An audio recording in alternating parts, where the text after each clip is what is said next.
आज हम आपके लिए लाए हैं कॉलम वाटरलू तो हो चुका by senior writer and analyst Suhail Warraich. Waterloo वैसे तो बेल्जियम के एक छोटे से गांव का नाम है, मगर अंग्रेजी में उसे शिकस्त के इस्तिआरे के तौर पर इस्तेमाल किया जाता है। यूरोप के मर्द आहिन नेपोलियन बोनापार्ट को ड्यूक ऑफ वेलिंगटन ने यहां 1815 में हतमी शिकस्त दी थी। नेपोलियन और वाटरलू के बगैर यूरोप की तारीख मुकम्मल नहीं होती। यही वो वाक़या है कि जिसके बाद सल्तनत उज़्मा बरतानिया दुनिया भर की सुपर पावर बनकर उभरी। वाटरलू की फतह और शिकस्त से जुड़े सबक आज के हालात हाज़रा पर भी मुंतबिक होते हैं। फ्रांस और बरतानिया की अजीम बनने की ख्वाहिश और समंदरों पर हुक्मरानी का जज्बा इस जंग में भी कार फरमा था, और आज की अमरीका ईरान जंग में भी नुमाया अंसर के तौर पर मौजूद है। नेपोलियन बोनापार्ट ने एक सिपाही से जर्नैल और फिर डिक्टेटर हुक्मरान बनने तक के जो मराहिल तय किए, वो दुनिया भर के सियासतदानों और जर्नैलों के लिए दिलचस्पी का मौजू रखते हैं।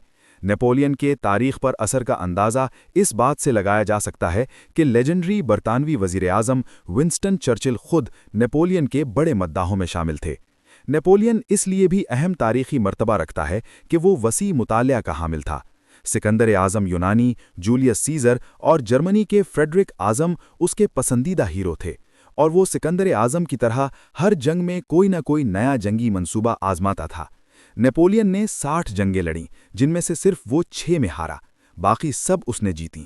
नेपोलियन की अज़मत का एतराफ़ करते हुए उसे शिकस्त देने वाले ड्यूक ऑफ वेलिंगटन में कहा था, हमारे ज़माने, पिछले ज़माने और आने वाले ज़माने सबका बेहतरीन सालार नेपोलियन था। आम फहम ज़बान में वाटरलू को एक अहद के ख़ात्मे और नए अहद की शुरुआत समझा जाता है। पाकिस्तान के मखसूस सियासी हालात में अमरीका ईरान जंग का जो भी मुस्तक़बिल हो, कोई जीते या हारे, सुलह हो या लड़ाई, पाकिस्तान की सियासत का वाटरलू हो चुका। इस वाक़े से पहले की सियासत सिरे से और थी, और इसके बाद की सियासत सिरे से और होगी। नेपोलियन कहा करता था, मैं ही इनकलाब फ्रांस हूँ। नेपोलियन न रहा तो सब कुछ बदल गया। पाकिस्तान में भी तब्दीली और इनकलाब के नारे लगते रहे हैं, मगर ताज़ा वाटरलू ने तब्दीली और इनकलाब को दाग लगा दिया है, और मिस्टर तब्दीली को फ़िलहाल कौमी और बैनुल-अक़वामी हालात ने मुकम्मल तौर पर पस मंज़र में धकेल दिया है। बदलती बैनुल-अक़वामी सूरत हाल में नून, पीपल और मौलाना फजलुर रहमान ने तो रियासत के झंडे पर साद कह दिया है। तहरीके तहफ़्फ़ुज़े आइन ने भी दाद दी। जमाते इस्लामी भी मुखालिफत नहीं कर रही। वाहिद जेल में बैठे खान के तर्जुमान रियासत की मौजूदा पॉलिसियों की मुखालिफत कर रहे हैं। इनका बयानिया पटना इनका वाटरलू है, और ये बयानिया ही खान का वाहिद हथियार बना हुआ था। इसलिए इस बयानिए की शिकस्त तहरीके इंसाफ का सियासी वाटरलू है। गैर जानिबदारी और तहकीकी अंदाज से जायज़ा लिया जाए तो खान के खिलाफ तहरीके अदम एतमाद की कामयाबी और इलेक्शन 24 में नाकामी पर तहरीके इंसाफ के बयानिए में अच्छी खासी जान थी, और उसके झूठे सच्चे खरीदार भी बहुत थे।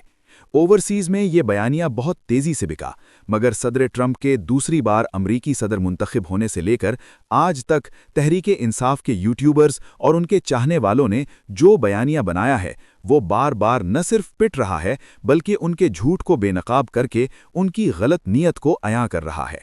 किसे याद नहीं कि सदर ट्रंप के मुंतखब होने से पहले यहाँ सीना तान कर दावे किए जाते थे कि ट्रंप आएगा तो अगले ही दिन खान रिहा हो जाएगा।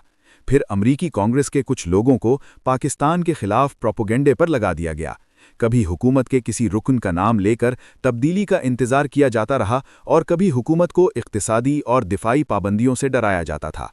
ये अफवाहें और अंदाजे 100% गलत साबित हुए। सियासी वाटरलू में शिकस्त के असबाब वहीं से शुरू हुए। पाक भारत जंग में इन्हीं यूट्यूबर्स ने भारत से उम्मीदें बांधी। जंग के नताइज पाकिस्तान के हक में निकले। पाकिस्तान ने न सिर्फ भारत को शिकस्त दी, बल्कि दुनिया ने भी 70 साल बाद वाकई माना कि पाकिस्तान फतहयाब हुआ है। ये सियासी वाटरलू की दूसरी शिकस्त थी जो इंसाफी बयानिए को हुई। सदर ट्रंप ने जंग के बाद फील्ड मार्शल और पाकिस्तान की फैसलाकुन फतह की तारीफ शुरू की तो समझा गया कि ट्रंप भारत और मोदी को दबाने या नीचा दिखाने के लिए ऐसा कर रहे हैं, मगर सदर ट्रंप का पाकिस्तानी फील्ड मार्शल और वज़ीर आज़म की तारीफ का बयानिया मुसलसल जारी रहना तहरीके इंसाफ की तीसरी सियासी वाटरलू है। इसी पर बस नहीं, जब सब प्रोटोकॉल्स और रिवायात को ख़त्म करते हुए फील्ड मार्शल की सदर ट्रंप से व्हाइट हाउस में बराह रास्त मुलाकात हुई तो तहरीके इंसाफ के बैनुल-अक़वामी बयानिए का गुब्बारा फट गया। गुब्बारे के फटने के बाद इन्हीं यूट्यूबर्स ने पैंतरा बदला। पहले पाकिस्तान को अमेरिका से डराते थे, अब नया बयानिया ये लाए कि दरअसल पाकिस्तान अमेरिका का एजेंट बन गया है। हालांकि पहले साबित किया करते थे अमेरिका के सबसे वफादार एजेंट ये खुद हैं और इनके बलबूते पर दूसरों को डराते थे। वाटरलू कहें या खित्ते के तनाज़र में पिलासी की चौथी जंग कह लें, तहरीके इंसाफ के झूठे यूट्यूबर्स के बयानिए को यहाँ भी शिकस्त हुई। ईरान अमेरिका जंग शुरू हुई तो इंसाफी यूट्यूबर्स ने ये बेइंसाफी मौक़िफ़ अपनाया कि पाकिस्तान अमेरिका का इत्तेहादी और दरअसल ईरान का मुखालिफ है। अब इन यूट्यूबर्स ने ईरान के हक़ में मौजूद पाकिस्तानियों के जज्बात से खेलना शुरू कर दिया और तासुर दिया कि अमेरिका और पाकिस्तान अंदर से मिले हुए हैं और पाकिस्तान ईरान की नहीं अमेरिका की मदद कर रहा है। फील्ड मार्शल ने तेहरान का दौरा करते हुए फैसला कुन वाटरलू फतह हासिल कर ली, जब उन्होंने साबित किया कि पाकिस्तान के किरदार की न सिर्फ ट्रंप कदर करते हैं बल्कि ईरानी भी उसको इज्जत की निगाह से देखते हैं। पाकिस्तान की पूरी तारीख में ये सिफारती और बैनुल-अक़वामी मकाम हमें पहली दफ़ा मिला है।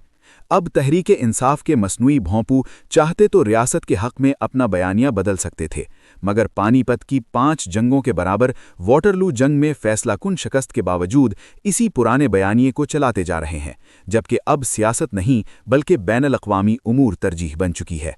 सियासत नहीं बल्कि रियासत पहली तरजीह बन चुकी है। हुकूमत की तब्दीली नहीं, रियासत की मजबूती पहली तरजीह बन गई है। तौर तो और तहरीके इंसाफ के टिकट होल्डर अयाज आमिर ने आज एतराफ़ किया है कि वो पहले गलत कहते रहे। हकीकत तो ये है कि दिफा को अहमियत न देने वाली रियासत कायम नहीं रह सकती। गोया अब रियासत के साथ खड़ा होना और न खड़ा होना अहम है। सियासत इस वक्त मौजू ही नहीं है, उसका फैसला बाद में हो जाएगा और जाहिर है कि वो भी करना ही होगा। असल मसला ये है कि दिफा के ज़रिए मईशी इस्तेहकाम का फार्मूला यकीनी तौर पर कामयाब होता नज़र आ रहा है। बरतानिया ने वाटरलू के बाद दुनिया भर में तसल्लुत कायम किया, मईशी व सियासी खुशहाली हासिल की। पाकिस्तान तो सिर्फ सालिस है, हुक्मरानी नहीं चाहता, बाइज्जत तौर पर जीने का हक़ चाहता है, किसी से लड़े बगैर और किसी का एजेंट बने बगैर। पाकिस्तान जंग में फरीक नहीं था, मगर इस जंग ने उसे अंदरूने मुल्क सियासी बयानिए में वाटरलू फतह दिला दी है। अब कोई नई कहानी बनाएं, पुरानी तो पिट चुकी। Thank you for watching. If you like the video, do like, share, and subscribe.